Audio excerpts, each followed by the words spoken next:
So, we got the box for this week's anime, so combined with last week's stuff, this week's a pretty big update then. We'll just open this up. Get this pile of DVDs out. Excuse me. I guess. And then, I don't know how to do this, because, like I said, there's a lot. This is a particularly I don't know. It's a complicated month. I mean, this is stacked a little higher than I guess I can really handle. Let me try raising the camera to its maximum height. Never really tried this before, especially since I can't see the camera too well from up here. But it seems to me that we got enough in this pile of anime that it's worth it. So I guess we'll just go top to block. So to begin with, we have Love-Ru Darkness DVD and Blu-ray versions. You can see I've already taken the plastic off of the DVD version, and that's because I wanted to get the data for that where I could access it quicker. Because I'm not entirely sure, but since I have been in the mood to rewatch a lot of stuff, I have wanted to revisit Love-Ru to kind of evaluate my thoughts on it. And so we've got here 2 discs in the DVD version, and 1 disc in the Blu-ray version. 12 episodes on 2 DVDs. This is Japanese only, and then this, of course, is Region A only, and it's all 12 episodes. It doesn't even say how many discs, because it's just 1 disc, I bet. Oh, well, I can't see it, so let's set that down. Next up, we got Fairy Tail Part 11. And again, the DVDs on the top here were supposed to come out last week, and they did come out last week, but the package from Amazon disappeared off of tracking until it reappeared 2 days later when it was delivered. So we got, I'm trying to look, DVD, okay, so the 2 oranges are DVDs and the 2 blues are Blu-rays. This has episodes 121 through 131, Region A only, but as usual it is dubbed since it is a Funimation release. Next up we've got Mononoke, which if you're unfamiliar with the series or the artwork, there was a series that was released on DVD here in the US called Ayakashi Samurai Horror Tales. And it had 3 story arcs in it, and the first 2 most people didn't care so much about. They weren't necessarily bad, but they weren't necessarily new and spectacular, I guess. And but the last story arc, The Goblin Cat, was spectacular. And this is the series that was spun off of that. And there's only 1 episode in here that directly references the contents of that, which would suggest that these could be chronologically after that, unless they're all mixed up. It's really tricky to tell. You can kind of see here there's some similarities in names. You might not be able to read them on my little potato camera, but I guess as a DVD release, there's one thing to keep in mind here, and that's there's no clean opening and closing. Let's see. I do believe these technically count as anime because with Yu-Gi-Oh, I've had to be kind of tricky because you have the Yu-Gi-Oh capsule monsters, which appears to have been created. Its creation was requested or paid for something by the U.S. company doing Yu-Gi-Oh stuff at the time, Kids WB or something like that. And so while the Japanese company made it, they made what the U.S. company wanted for a U.S. audience. So Capsule Monsters tends to fall out of the more strict definitions of anime. Let's see, this is another flat iron release. So I'm not seeing anything about region coding on here. It's an original Japanese movie with English subtitles, which makes sense. There's a lot of cleanup of Yu-Gi-Oh stuff going on right now. I even noticed Yu-Gi-Oh GX and something else were getting complete collection releases. And I do not see any anything indicating a region on the Blu-ray version there, so maybe there's no region coding on that. Next up, we've got Collection 1 of a series called Majestic Prince. Yeah, I'm just not feeling the thumbnail. I recently clipped them. I don't know if this one's being hard to open or not. But this solved the problem. Now it's opening easily, if only the eye would stop itching.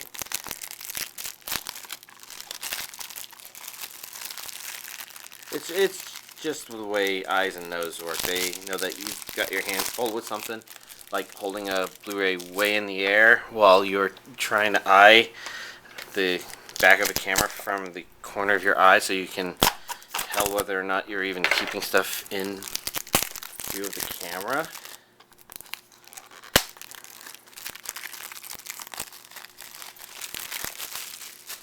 And I don't know much about this series, but it looks like the same character design sort of stuff from Gundam Seed, maybe. And if I remember reading the description, it sounded very Gundam-esque. So here we have the 3 discs of the DVD version. Sorry. Got disc 1, disc 2, disc 3. Yeah, these characters totally look straight out of Gundam Seed. Whoa, loose disc.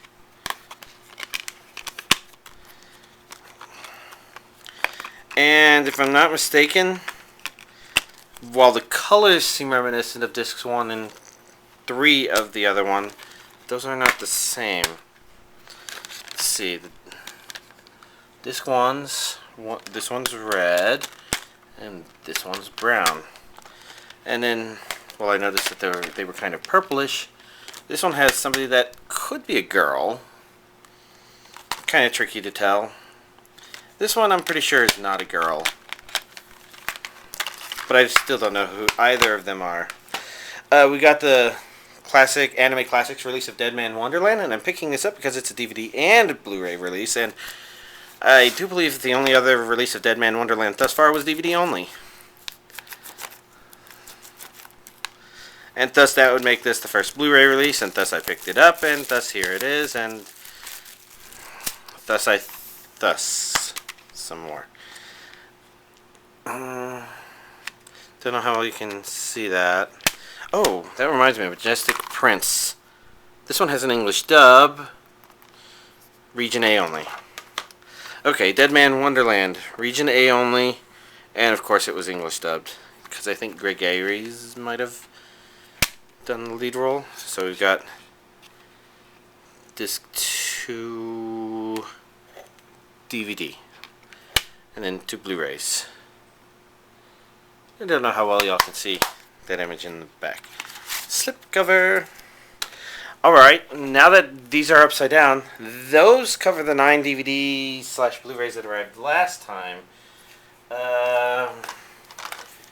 Alright, now for the, I think 7. 1, 2, 3, 4, 5, 6, 7. Yep, the 7 that arrived today. First off, we got the DVDs that can't be held, aka the Severing Edge.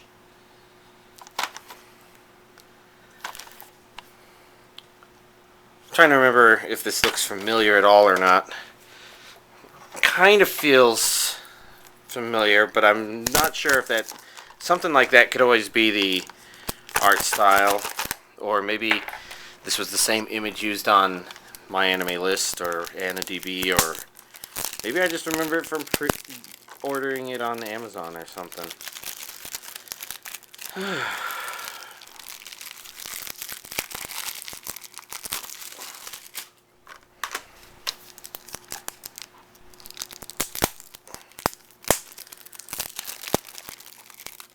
I don't know. All I know is I need to get these DVDs and Blu-rays out of there.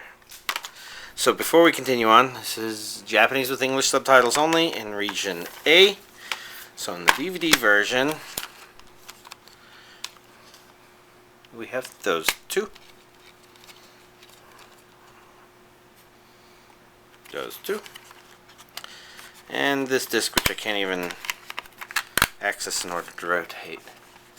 So if we look through the Blu-ray version, I wonder if we'll be getting, it looks like slightly different artwork. I mean, it looks kind of the same. Let's find out by opening. Kind of the same. I mean, it's obviously the same graphic of these two characters. The background's done differently.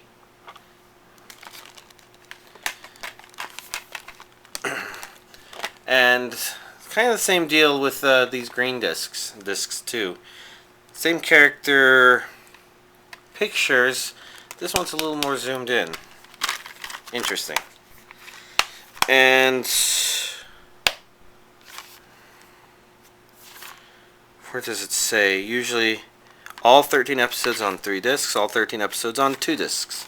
It's kind of curious because, like, Majestic Prince is definitely a collection 1. You can see a 1 at the top there. So next up is Appleseed Alpha, which I'm trying to remember if I definitely determined was anime or if I wasn't sure. I think I was like, yeah, that's anime. I just don't remember. Because maybe with Appleseed, it's kind of hard to tell because it's the sort of thing that definitely could be. I see the protective whatchamacallit is closed. I wonder. Yeah, I'm having trouble getting my finger in there, but let's see. Is there anything I can note about the back? I mean, I would assume that not only is this probably English dubbed, it might not even be Japanese dubbed. And I say that because that would make it kind of in line with the Resident Evil CGI movies and the Starship Troopers CGI movie. In other words, hold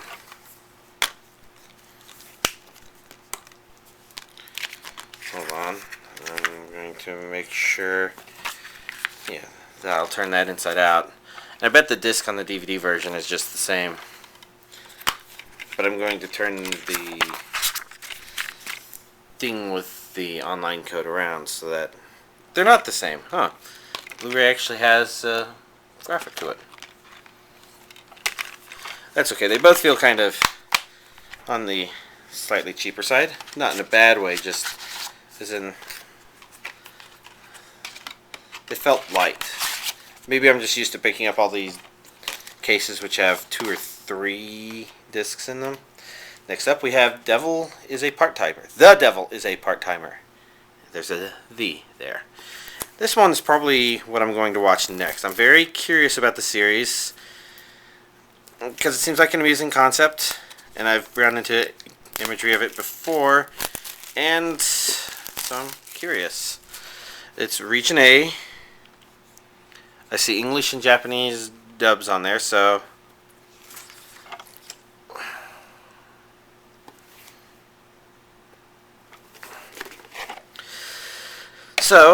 let's dig into it. First of all, 13 episodes on 2 discs. It doesn't say there's a part 1, part 2, but it does say DVD and Blu-ray on the side, so this could be all of it. I haven't taken an exact look. So let's look at the DVD one first, since that's on the bottom. Once again, we got a graphic on the inside. 2 simple discs. That guy kind of harder to see from an angle. And then in disc 2, I don't know, that could be in the everything. we got image and 2 Blu-ray discs.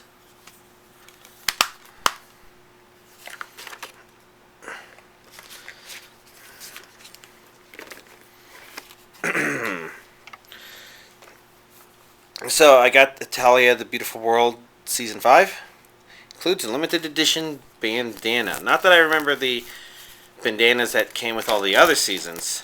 I just remember that they came with bandanas, but we might as well poke around and become familiar with Hetalia Season 5. So, for starters, this was the bandana in question. I've never actually taken them out of their packaging, so I'm not going to change that now. This is not going to be something I can seal again, so I might actually leave it. There's a bunch of little postcardy things, although they might not be postcards. It seems like a pretty straightforward release. I mean, it's kind of confusing because I kind of forget that Hetalia's episodes were a bit shorter. 12 to 16. Okay, 1 to 25 on one DVD.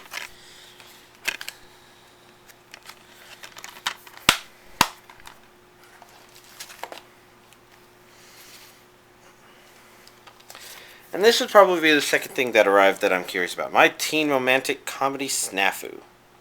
Complete collection, DVD, all 13 episodes. Japanese with English subtitles. And I don't know much about this series other than I have heard some people say some things that make me think they had positive opinions of it. Which is kind of a weird reason to watch something because, you know, I don't have a really good reason to necessarily believe that his opinion or her opinion would actually be compatible with mine per se.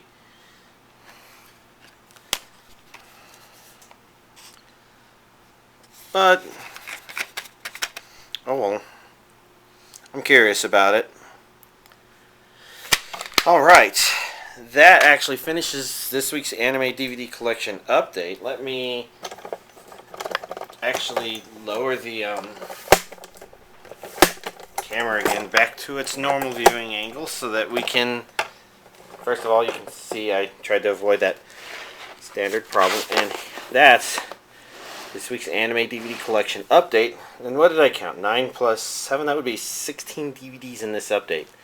Just a lot of anime DVDs. This is part of the reason why this month is a particularly scary month financial-wise. I mean, it's not that that's all unaffordable, but there's just so much of it.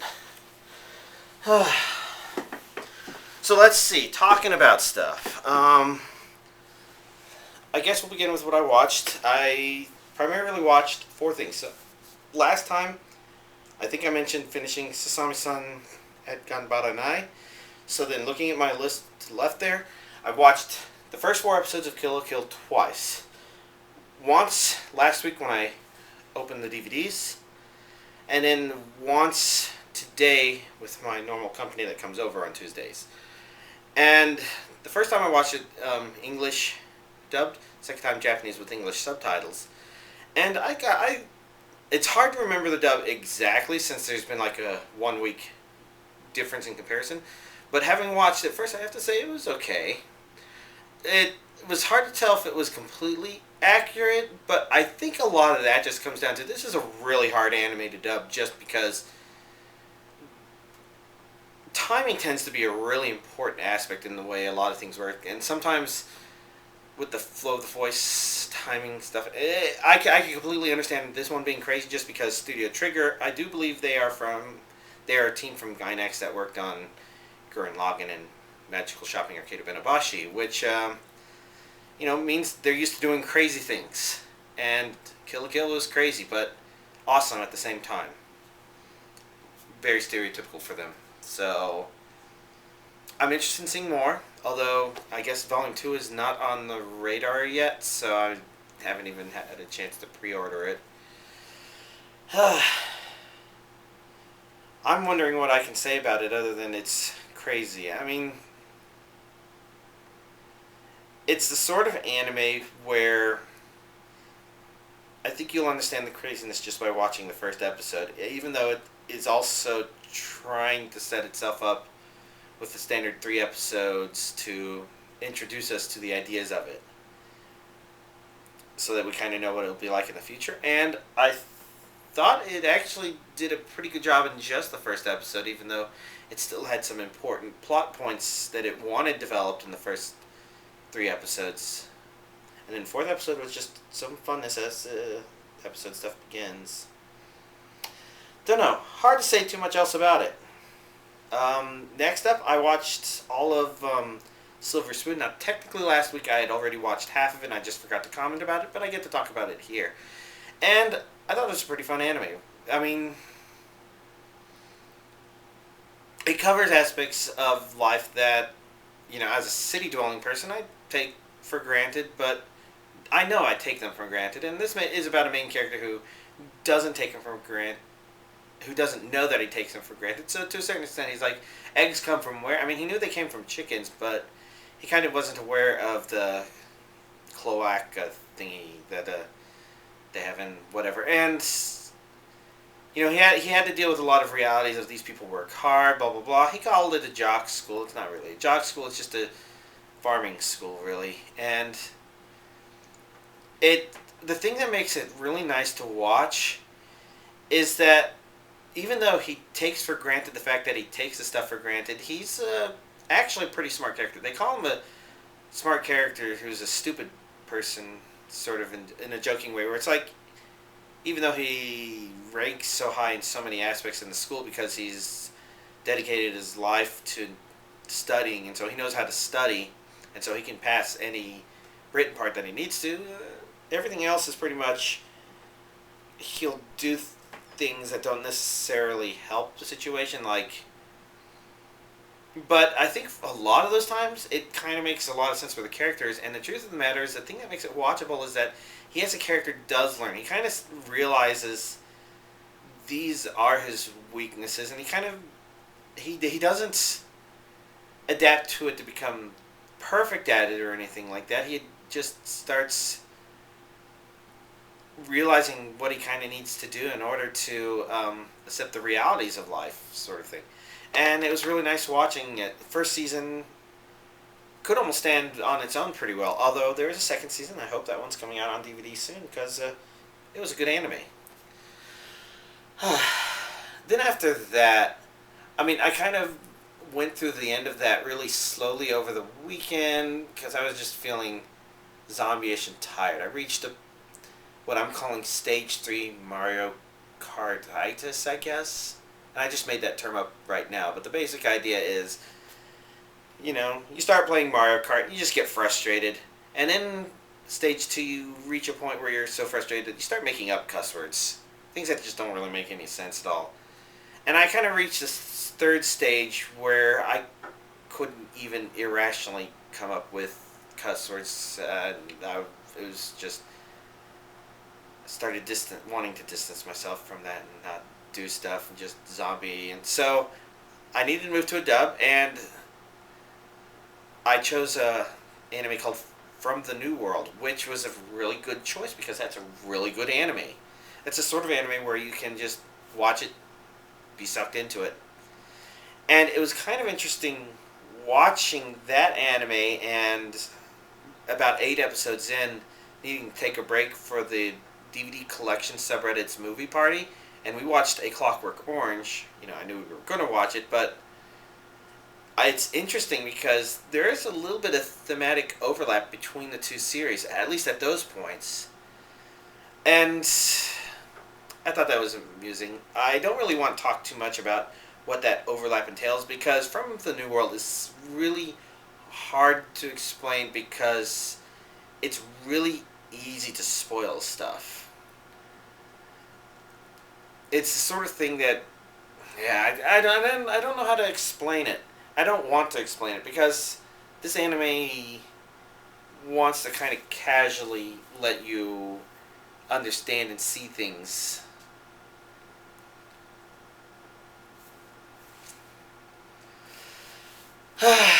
So, yeah, I guess I can't talk too much about it other than say since I only have the first half of it, I'm glad that the second half of it is already coming out next month, because otherwise I might not have chosen it, and now I have to wait, but at least it's not too bad of a wait. Overall, I'm looking really forward to watching the second half of that series. I don't know if it's going to end well or not, but I guess we'll find out. And then finally, I think I kind of mentioned this before, but I watched Mononoke. And like I said, that's the series that was created based on the third short story in Ayakashi Samurai Horror Tales, aka The Goblin Cat. And I have to say that The Goblin Cat is probably my favorite Mononoke universe story, but Mononoke still had some really interesting stories to it. First one I thought was a little bit on the weak side. Not necessarily bad, but nowhere near as good as Goblin Cat, and not up to par as all of the stories that came after that. In fact, if I were to select one story that I really liked, it was the Nue one. Not that I know if I'm pronouncing that right. That's N-U-E. It's well, as the title of the episode say, it's basically a Japanese chimera. The chimera monster which was the lion with the snake for a tail sort of thing. The Japanese Nue is pretty much the same sort of concept. Design-wise, it sounded like one... I mean, there were just a lot of interesting things about that little story arc that I guess maybe I shouldn't talk too much about, but it was very interesting watching it. I can understand now why a lot of that stuff didn't get brought over, especially since those first two episodes might not draw people in as much as pretty much most of the later stuff. But even then, a lot of the stuff in there draws you in kind of for different reasons than you maybe expect. There's a bit of it that kind of reminds me of, no, I was going to say remind me of dialogue from Bakemonogatari, but the truth of the matter is that stuff